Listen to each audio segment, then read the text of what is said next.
इस बार आर पार हो ही जाए। कच्चा चिट्ठा सबके सामने खुलेगा और हम तो पूछेंगे कि जवाबदेही किसकी है। 100 बात की एक बात यह है कि रफ्तार और धार का वार खाली नहीं जाता।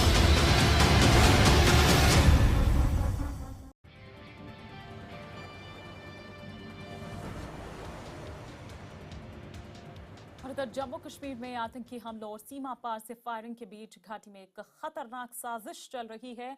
आतंकियों ने अब घाटी के स्कूल्स को निशाना बनाया है। पिछले 2 महीनों में आतंकी 20 स्कूल हैं जिनको जला चुके हैं। रविवार को अनंतनाग के ऐशमकाम के जवाहर नवोदय विद्यालय को आतंकियों ने फूंक दिया। पिछले 2 दिनों में ये 3 स्कूल हैं जिनको आतंकियों ने आग के हवाले कर दिया। बता दें कि आतंकी बुरहान वानी के एनकाउंटर के बाद से ही घाटी में जो प्रदर्शन शुरू हुए तब से 2 दर्जन से ज्यादा शिक्षण संस्थान हैं जिनको ध्वस्त कर दिया गया है। जम्मू कश्मीर के सभी निजी और सरकारी स्कूल इस साल 8 जुलाई से बंद हैं।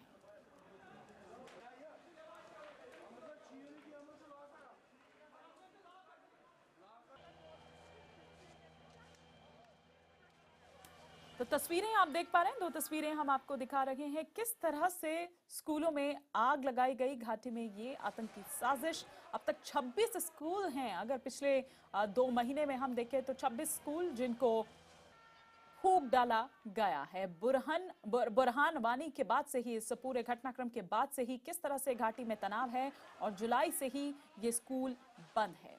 पिछले 2 दिन में देखें तो 3 स्कूल जिनमें आग लगाई गई। अब तक 20 स्कूल ध्वस्त किए जा चुके हैं।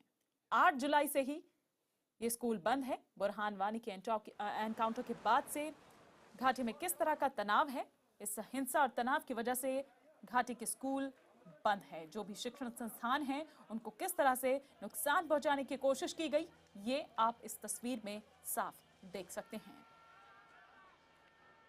खबर पर और विस्तार से हम जानकारी लेते हैं। क्या कुछ कहना है पुलिस का और साथ ही क्या इस वक्त जानकारी मिल पा रही है। रफत अब्दुल्ला हमारे सहयोगी हमारे साथ जुड़ चुके हैं। रफत,